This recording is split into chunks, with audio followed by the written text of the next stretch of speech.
So, you are into your first KVK and you don't know if you have prepared enough. Worry no more, as in this video, I will show you the checklist that you have to hit for your first Kingdom versus Kingdom.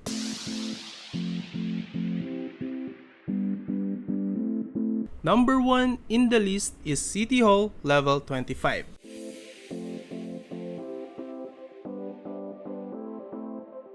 Yes, you should be CH25 for KVK1.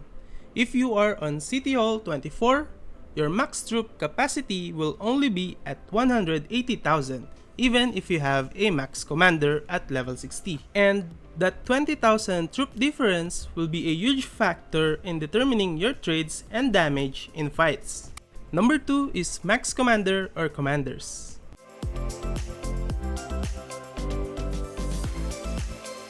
You should have at least one primary commander that is at level 60 and expertise if epic.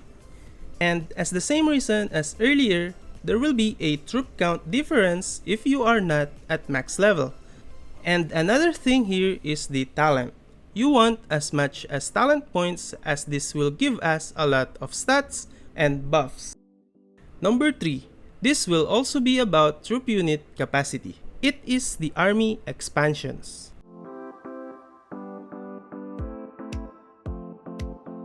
You should have some army expansion ready for any fight that might occur, especially the advanced army expansion, as it will increase the unit capacity by 50%. If you got the first two things that I mentioned earlier, which is the City Hall level 25 and the max primary commanders, your troop capacity will be maxed at 200,000. But with the basic army expansion, it will be 250,000. And with the advanced army expansion, it will be 300,000. Next, number 4 is enough tier 4 troops.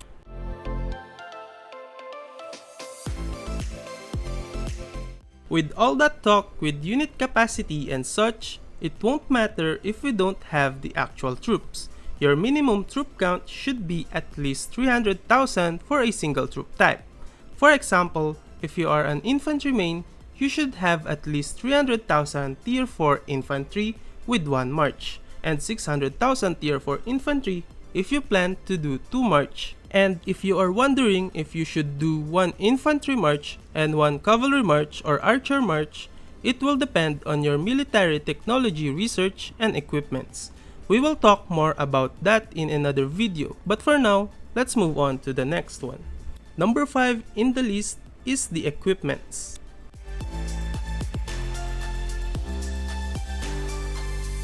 You should have a good equipments for your max primary commander.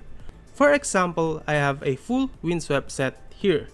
It's quite good already, but a lot of improvement can be made. First is the pants can be upgraded to a Karuak's humility, or my breastplate can be upgraded to a hope cloak, or my gloves to Set's brutality, and my boots to frost treads. In conclusion, we should have 1 high quality march with good equipments rather than 2 or 3 weak march. For whales and high spenders, this will be a different scenario for you. As long as you can get a lot of high quality equipments, you can make more marches. Number 6 is resources.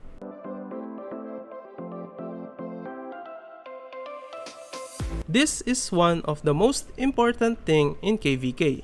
You should have a lot of resources to heal your troops. At minimum, you should have like 100 to 200 M of food, wood, and stone, and about 50 to 100 M of gold. That should only be the minimum amount, and you should aim to get more resources as the KVK progress. Personally, I feel like 500 M each of resources in KVK1 is the sweet spot for free-to-play and low spenders with 1 or 2 march. The more resources that you have, the more fight that you can participate in and gain more kill points. Number 7 is the speed ups or healing speed ups.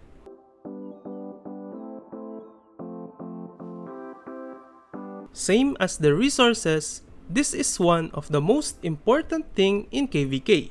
Your resources are useless if you can't get your troops in time anyway. Works vice versa too.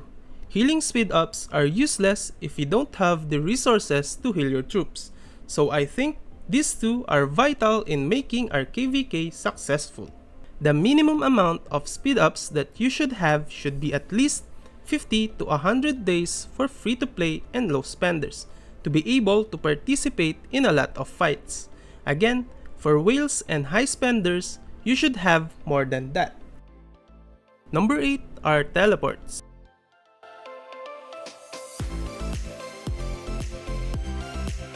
Territorial teleport or targeted teleport, and even random teleport. You will be needing a lot of teleports in KVK as you will need to move location very often, and Peace Shield is not that reliable in my opinion. You forgot to log in a minute after the shield expires and boom, you are already zeroed. So I prefer to teleport into the safe zone whenever I get off the game or go to sleep. Number 9 is action points.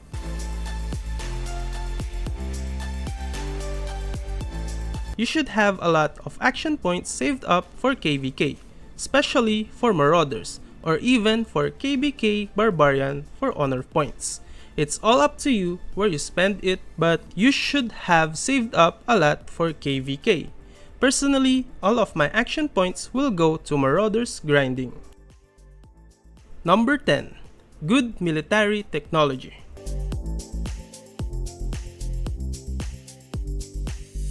What I mean by that is upgrade your military technology as high as you can and focus in one specific troop type. For example, I will be upgrading my Wood Steel and Scutum as high as I can and leave the others to level 1 for now. For high spenders and whales, I don't think this will be a problem for you, but still, try to focus on one specific troop type first. So those are the checklists that we need to hit for our first Kingdom versus Kingdom. How many have you got? Did you get it all? If I forgot something important, please comment them down below. Also, shout out to Krollo from Kingdom 3558's Celestial Darkness Alliance and to the rest of 58D members and officers. Shanks, or known as Zenitsu right now, Anya Forger, also known as Morgan, and Dread as another fellow free-to-play player. Thank you for watching and see you for the next.